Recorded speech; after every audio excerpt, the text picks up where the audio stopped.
Au cœur de la louange.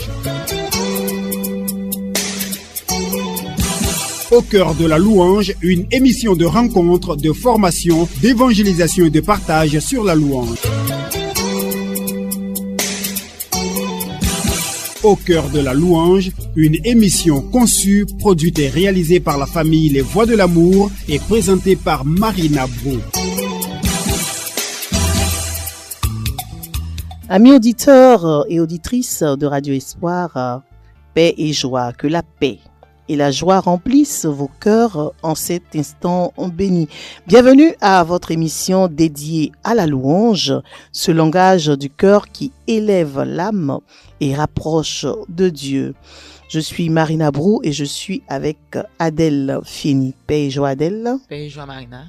Aujourd'hui, on a voulu faire un clin d'œil à notre Mère du Ciel, la Vierge Marie, en ouvrant cette émission par ce cantique « Ô Marie de la famille, les voix de l'amour ». Nous allons saluer la Vierge Marie.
of God and bird in your heart.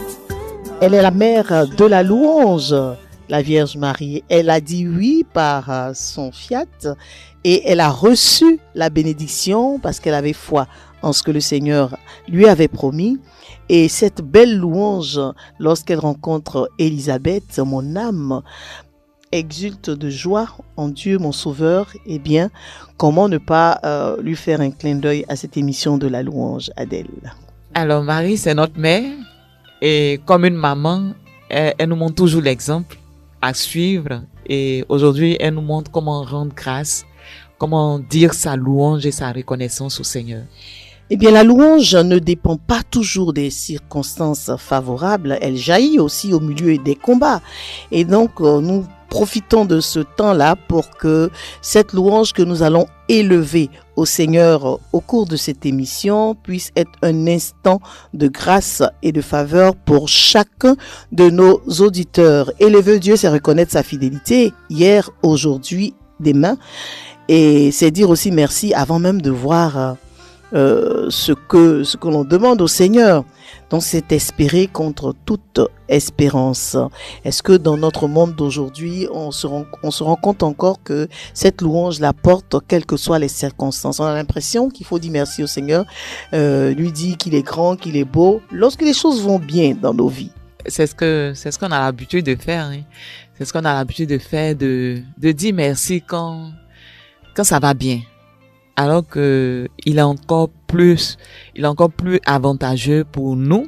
C'est encore plus de portée de pouvoir dire merci au Seigneur quand nous sommes dans les difficultés, quand nous sommes calomniés, quand nous avons beaucoup d'épreuves.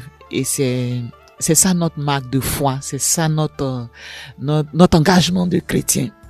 C'est ça notre engagement de chrétien. La vie de chrétien même, c'est ça. Parce que le Christ, c'est ce qu'il nous a montré. Dans les difficultés, il a su dire sa reconnaissance au Seigneur, su rester ferme, attaché à la volonté de Dieu. Donc nous, en tant que ses disciples, en tant que ses enfants, c'est d'essayer un temps soit peu de suivre ce qu'il nous montre et de rester toujours en louange, même quand ça va pas. Surtout ça. Restez en louange. Que ce chant qui suit soit pour nous une prière pour que nous puissions rester en louange. C'est un cri de cœur, c'est une offrande d'amour. Et qui mieux que Marie offre son amour à son Créateur. Fiat, partons oui. Famille Les Voix de l'amour. La Vierge Sainte dit à l'ange Gabriel qui vient lui annoncer le ciel. Moi je suis servante du Seigneur, car c'est en lui que j'ai mis mon bonheur. La Vierge Mère au cœur transpercé par l'épine et l'épée, de l'Égypte à la Sainte Croix, tu demeuras debout dans ta foi. Par ton oui, tu nous donnes Jésus. Par ton oui, tu nous donnes la vie. Par ton oui, tu nous donnes Jésus. Par ton oui, tu nous donnes la vie. La la la, la la la la, la la la la, la la la la. Aujourd'hui, à toi la gloire. Tous tes fils peuvent le voir. C'est pourquoi ils viennent en joie. Cierge allumé, rendre gloire au roi. Tu promets la délivrance à ces âmes en souffrance, et le soleil à celles qui errent vient distribuer les rayons du Père. Par ton oui, tu nous donnes Jésus. Par ton oui, tu nous donnes la vie. Par ton oui, tu nous donnes Jésus. Par ton oui, tu nous donnes la vie. La la la, la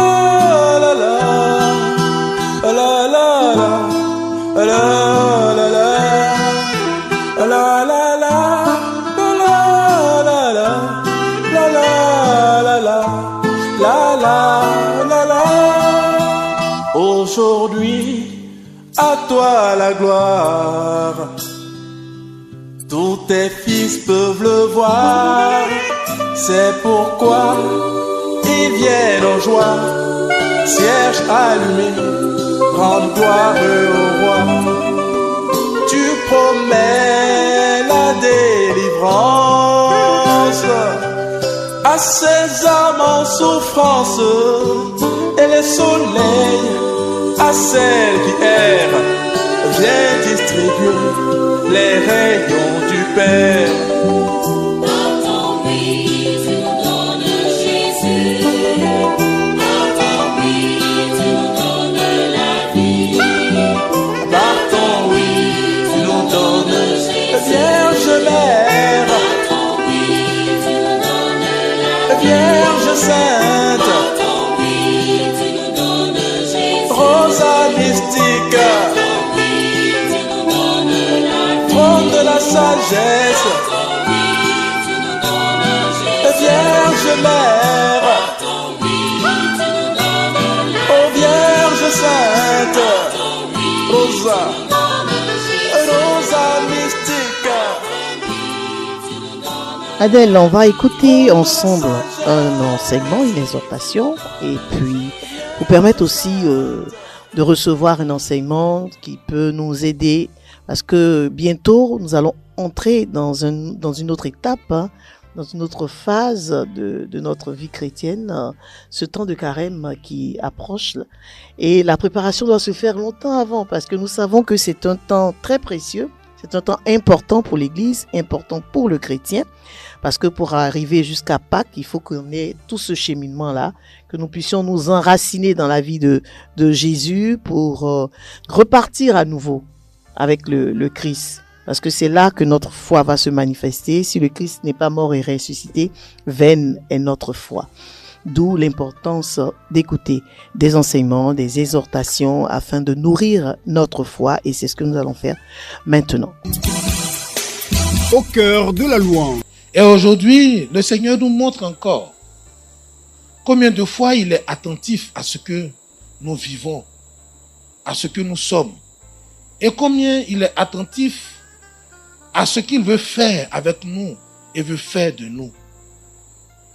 Malheureusement, frères et sœurs, nous sommes des hommes et nous sommes plongés dans notre société, notre vie de tous les jours, qui nous rend captifs de la recherche du bien matériel, de la recherche de satisfaire notre corps, de la recherche de satisfaire nos besoins corporels.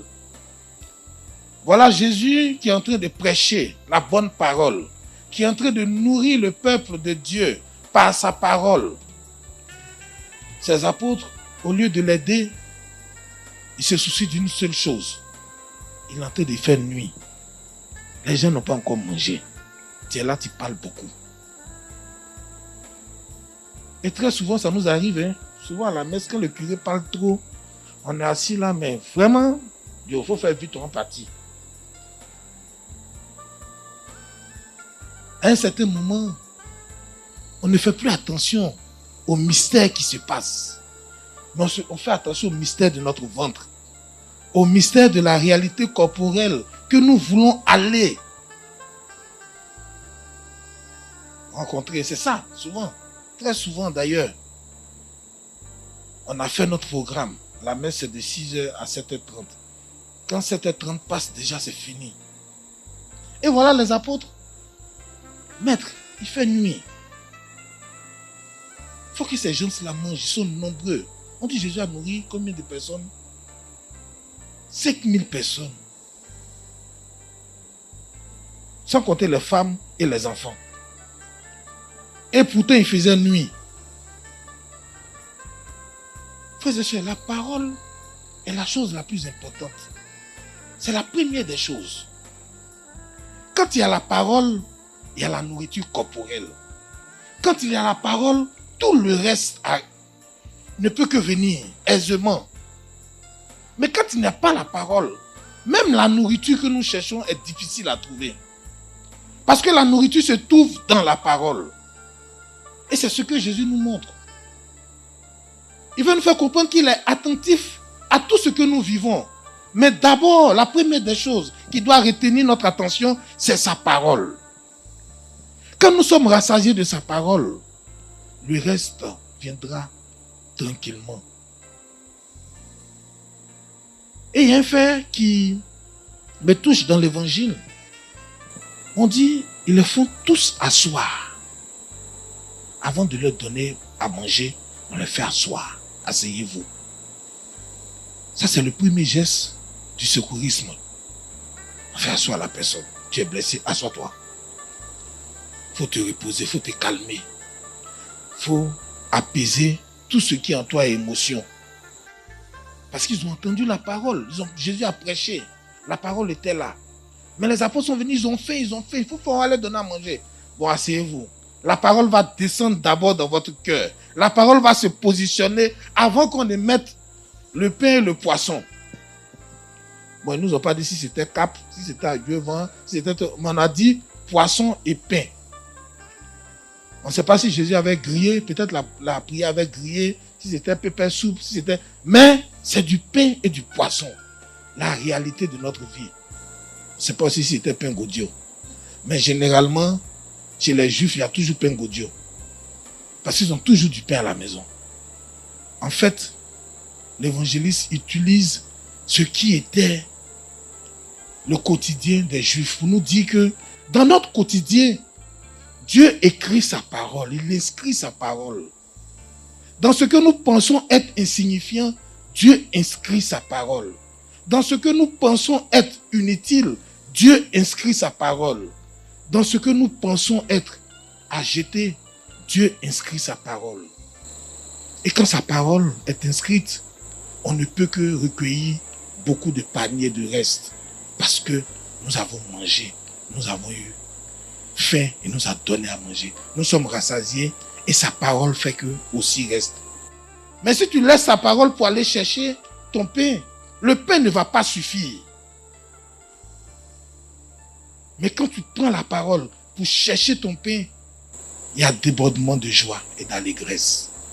Demandons au Seigneur durant cette année de nous donner la grâce d'avoir du pain. Pas pour nous seulement, mais pour ceux qui sont autour de nous. Qu'il nous donne ce pain que nous pourrons partager avec les autres. Qu'il nous donne les moyens que nous pourrons partager avec les autres. C'est en ce sens-là que l'évangile que nous avons écouté ce soir pourra être pour nous une grâce et une bénédiction.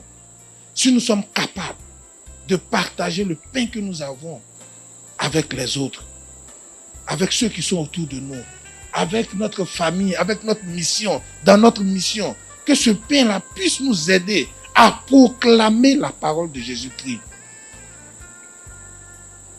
Pas avec beaucoup de calculs, mais en laissant Dieu lui-même calculer pour nous.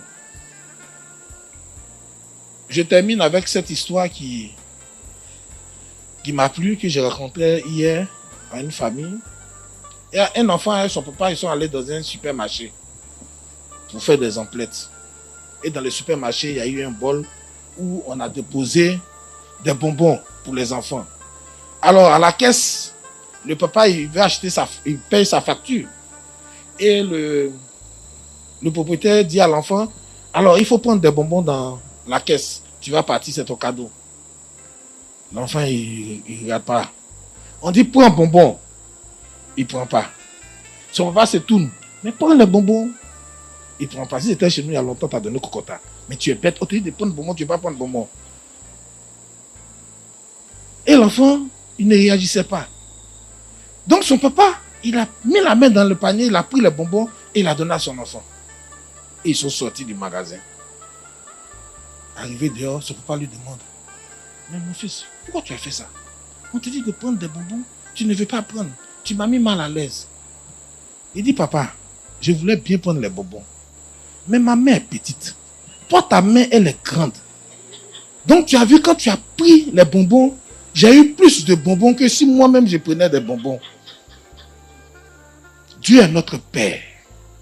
Sa main est plus grande que notre main.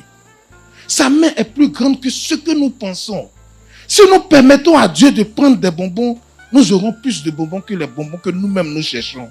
Que cette grâce vous habite. Que la grâce de la main de Dieu vous conduise. Que la grâce de la main de Dieu fasse que vos bonbons débordent. Au cœur de la louange. J'espère que cet enseignement nous a fait du bien. Il est toujours important de pouvoir savoir ce qui nous empêche de mieux contempler notre Seigneur, de mieux vivre notre foi, mais surtout de transformer notre vie pour que nous soyons meilleurs chaque jour, que nous soyons un peu plus proches de Jésus et que notre intimité avec le Seigneur se bonifie jour après jour. Adèle. Alors, comme tu le disais tout à l'heure, je pense que ce sont des exercices spirituels qu'on doit se donner. Comme tu as parlé tout à l'heure de ces enseignements, et tu as parlé aussi de ce temps que nous allons aborder bientôt. Et il faut pas entrer dans ce moment-là comme ça, comme si on entrait dans un marché. Il faut prendre ce temps-là même de se préparer, de savoir déjà comment on va le vivre pour qu'il soit vraiment fructueux et bénéfique pour nous. Je sais que toutes les communautés, toutes les fraternités, les mouvements sur nos paroisses, les associations, tout le monde durant ce temps-là cherche un endroit où, voilà, aller en eau profonde pour écouter la voix du Seigneur. C'est pourquoi tous ces centres de retraite sont presque bouclés pour le temps de carême. Eh bien, c'est aussi un temps de préparation individuelle. Ça veut dire que chacun de nous, au-delà de ces préparations de groupe, de communauté, chacun de nous devrait pouvoir trouver un temps, ne serait-ce que, 1, 2, 3 jours, un temps pour se préparer soi-même à vivre ce temps de carême qui approche et surtout à demander la volonté du Seigneur dans nos vies parce que nous avons beaucoup de bruit autour de nous et il y a seulement dans le recueillement que nous entendons distinctement la voix du Seigneur qui nous donne ses instructions pour que nous puissions avancer. Donc j'espère, amis auditeurs, que on se prépare, que chacun se prépare à avoir ce temps spirituel individuel et communautaire pour que nous soyons des chrétiens plus aguerris, que nous ayons les âmes nécessaires pour avancer dans ce monde si troublé. Chers auditeurs, notre moment de louange touche à sa fin, mais que la louange ne s'arrête jamais dans nos vies, que chaque parole que vous prononcerez, chaque pas que vous ferez devienne une louange vivante, que nous soyons nous-mêmes, un livre ouvert de la louange.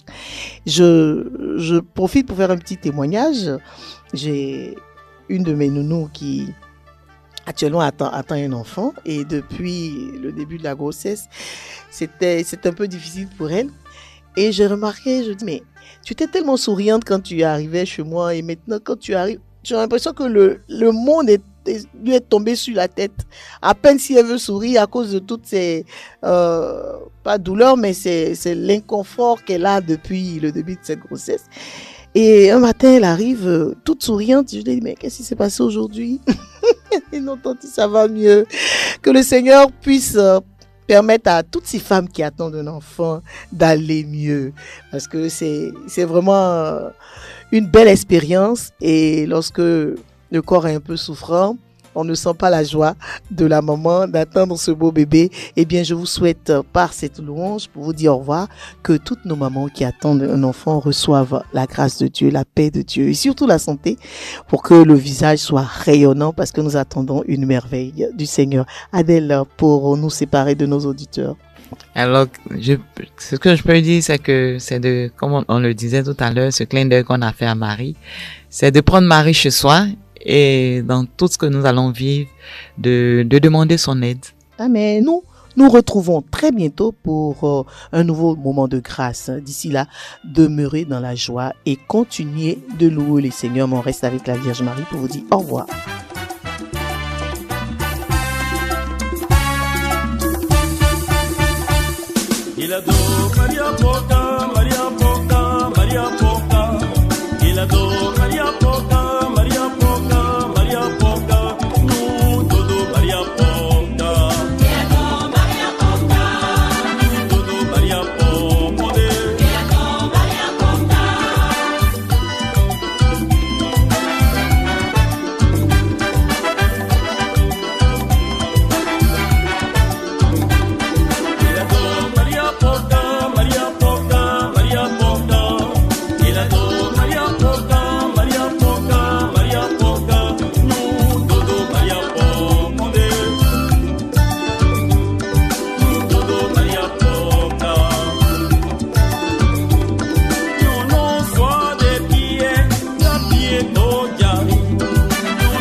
Au cœur de la louange. Au cœur de la louange, une émission de rencontre, de formation, d'évangélisation et de partage sur la louange. Au cœur de la louange, une émission conçue, produite et réalisée par la famille Les Voix de l'amour et présentée par Marina Brou.